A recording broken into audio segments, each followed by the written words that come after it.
পারবে না। হযরত লুকমান তার ছেলেকে শোনালেন, বাবা, দুনিয়ায় যতদিন থাকবে তোমার চিন্তা হলো আখিরাত। আখিরাতের দরজা যদি তুমি উন্মুক্ত করতে চাও, জান্নাতের দরজাকে যদি তুমি প্রশস্ত করতে চাও, তাহলে তুমি কোনোদিন আল্লাহর সাথে শরীক করো না, কারণ শরীক হলো জুলুম। আর যেই ব্যক্তি শরীক করবে না, আল্লাহ তার জান্নাতের পথকে সুগম করে দিবে, বান্দা জান্নাতে চলে যেতে পারবে। হযরত লুকমান আল্লাহর হকের কথা বললেন।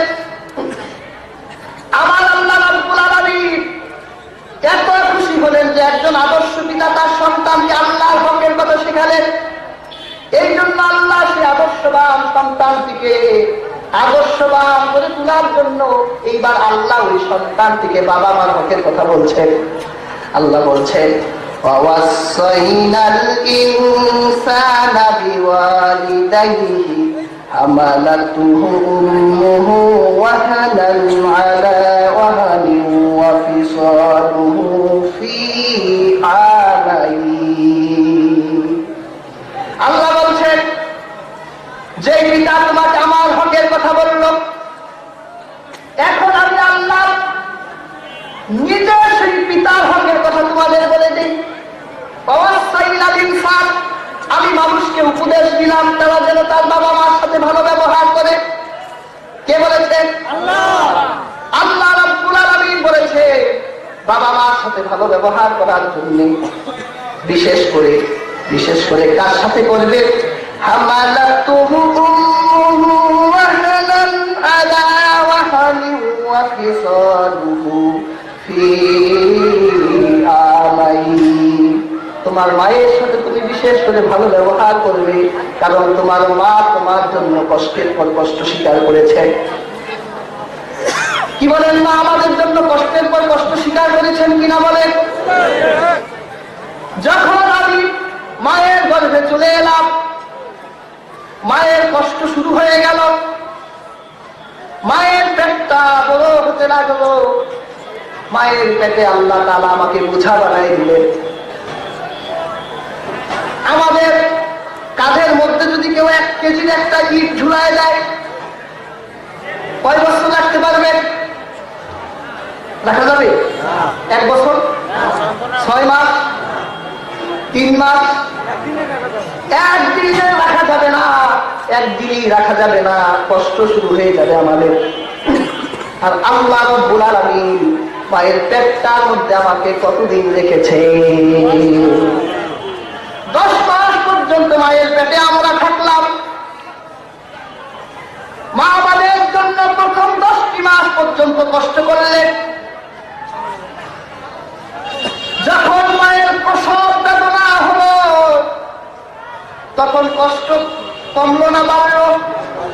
আপনাদের দুনিয়ার কোন পুরুষকে যদি মায়ের প্রসব বেদনার 4 ভাগের 1 ভাগ যদি দুনিয়ার কোন পুরুষ মানুষকে দেয়া যেত, তাহলে ওই পুরুষ মানুষটা মনে করতো যেন তার বুকের উপর আবু কুবাইস পাহাড়টা রেখে দিয়েছে।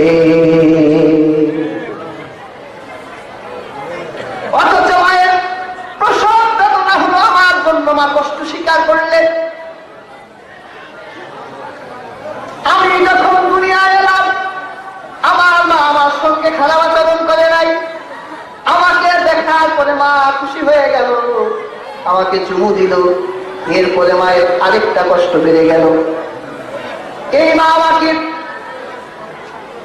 2 বছর পর্যন্ত দুধ খাওয়ালো। আল্লাহ কুরআন এসেছে ফি আমাই, 2 বছর পর্যন্ত আমাকে দুধ খাওয়ালো। মা তার নিজের কাজেও যখন ব্যস্ত ছিল, আমার যখন ক্ষুধা লেগে গেছে, আমি যখন কান্না করে দিয়েছি, আল্লাহ রাব্বুল আলামিন তখন মায়ের মধ্যে মেসেজ করে দিয়েছেন, ও মা, তুমি যেখানেই থাকো না কেন, তোমার সন্তান তোমার দুধের জন্য কান্না করে দিয়েছে। যত কাজ আছে সব কাজ ছেড়ে দাও, সন্তানকে দুধ পান করা। তাহলে এই মা আমার জন্য কষ্ট করলো 2টি বছর। আমার ভ্রমণ পেছনে আমার মা আমার জন্য কষ্ট করেছেন।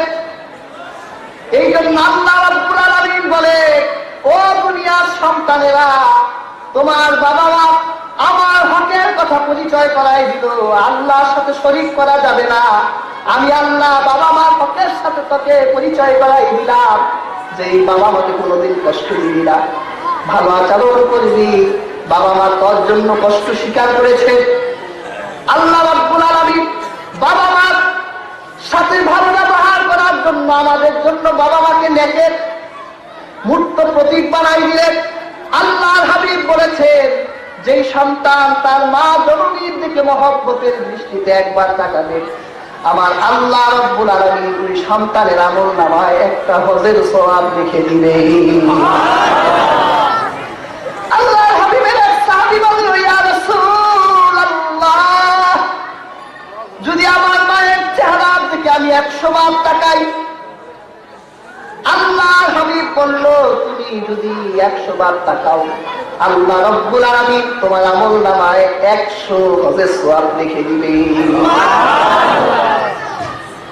কেন আল্লাহ ব্যবস্থা করলেন? সন্তানগুলো যাতে বাবা মার সাথে ভালো ব্যবহার করে। কিন্তু আজকে কে হলো আমার আসল বাবা, কে হলো আমার আসল মা? যেই রমণীটিকে আপনি বিয়ে করলেন সে আপনার বউ হলো, ওই বউয়ের মা হলো আপনার আসল মা, ওই বউয়ের বাবা হলো আপনার আসল বাবা। জেনে রাখুন মুসলমান, ওই বউকে আপনি এখন তালাক দিয়ে দেন, বউয়ের মা আপনার কিছু না, বউয়ের বাবাও আপনার কিছুই না। আর যদি আপনার মাকে যদি আপনি দাঁড়িয়ে 100 বার তালাক দেন, তালাক হবে নি? এই মা আপনার ছিল, আপনারই আছে, আপনারই থাকবে। অথচ আজকে অন্যের মাকে আপনি আপন বানালেন, অন্যের মা আপনার আপন হবে কিন্তু নিজের মায়ের উপরে না। অন্যের মা আপনার আপন হলো, ওই মাকে আদর সোহাগ দিয়ে মা মা বলে ডাকলে, কিন্তু নিজের মায়ের আঁচলের সামনে যখন চলে গেলেন নিজের মাকে বুড়ি বলে ডাকলেন। আহারে, এই সন্তান দুনিয়ায় এত পাপ করে ফেললো, সেই সন্তান যদি কোনো ভালো জায়গায় হাত দেয়, আল্লাহ রাব্বুল আলামিন ওই ভালোটা কয়লা বানাই দিবে। আর যে সন্তান বাবা মার সাথে ভালো ব্যবহার করে, ওই সন্তান যদি কয়লার উপর হাত দেয়, আল্লাহ স্বর্ণ বানাই দিবে। দুনিয়ায় একজন সাহিত্যিক ছিলেন ম্যাক্সিম গোর্কি। তার একটি উপন্যাস হচ্ছে মা নিয়ে একটা উপন্যাস লিখেছেন। উপন্যাসটা যদিও কাল্পনিক, আপনাদের কাছে একটু তুলে ধরি মুসলমান, শুনবেন সবাই বলে। ম্যাক্সিম গোর্কি তার উপন্যাসে লিখেছেন, একজন যুবক ছিল, এক যুবকী ভালোবাসত যুবতীকে। আমাদের সমাজে যুবক যুবতীদের ভালোবাসা আছে কিনা বলে, তাদের জন্য ভালোবাসা দিবসও আছে, ঠিক কিনা বলে? যুবক যুবতীরা ভালোবাসা করে, যুবক যুবতীরা ভালোবাসা করে। ম্যাক্সিম গোর্কি বলেন, একজন যুবক ছিল, যেই যুবকটা তার একজন যুবতীকে ভালোবাসত, কিন্তু যুবতীটা ওই যুবককে ভালোবাসত না।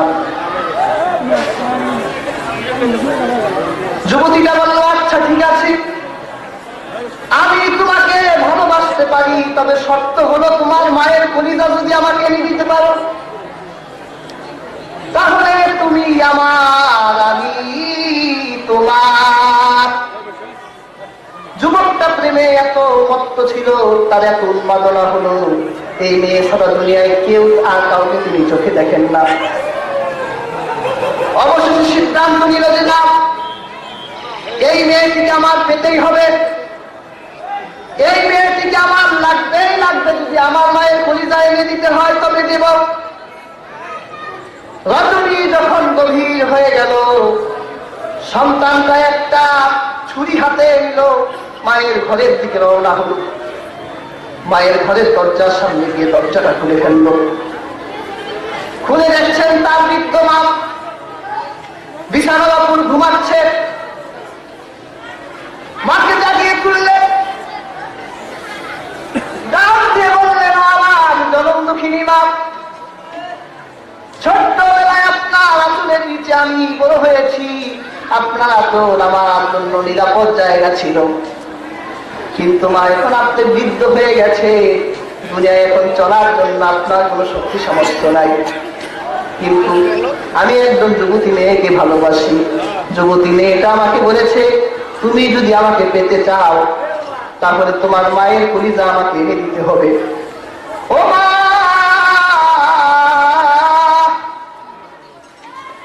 আমি তোমার কাছে এসেছি তোমার কলিজাটা নেবার জন্য। এই কথাটা বলি প্রশান্ত এই ছেলেটি মায়ের বুকের মধ্যে ছুরি ঢুকিয়ে দিলেন। বুকটা কেটে কলিজাটা সন্তানটি তার হাতে তুলে নিল। কলিজা নিয়ে যখন সন্তানটি ঘর থেকে বের হয়ে দৌড়াতে লাগলো, দৌড়াতে দৌড়াতে হুচট খেয়ে পড়ে গেল। হুচট খেয়ে পড়ার পর সন্তানটি বলতে লাগলো, মা গো, আমরা হুচট খেলে কথা বলি না, মা গো বাবা গো বলি কিনা বলেন। এই সন্তানটি যখন মা বলে ডাক দিলেন, মা গো ভ্যাকসিন করছি তার উপন্যাসে লেখেন, তখন মায়ের কলিজার মধ্যে থেকে আওয়াজ এলো, ও আমার কলিজার টুকরা খোকা, তুমি কি বেশি ব্যথা পেয়েছো? ভ্যাকসিন করছি বুঝাতে চাইলেন, ও দুনিয়ার সন্তানগুলো, তোমার মাকে তুমি যতবার আঘাত দাও না কেন, যতবার তালাক দাও না কেন, যখন তুমি তোমার মায়ের সামনে এসে একবার মা বলে ডাক দিবে, তোমার জীবনের সব ব্যথা বেদনা তোমার মা ভুলে যাবে, তোমাকে বুকের মধ্যে জড়িয়ে দুনিয়ার নিরাপদ শান্তি তোমাকে দিয়ে দিবে। এটাই হলো আমাদের মা, এরাই হলো আমাদের বাবা, তারা আমাদের অকল্যাণ চায় না। আজকে বাবা মার সাথে আমরা কেমন আচরণ করছি?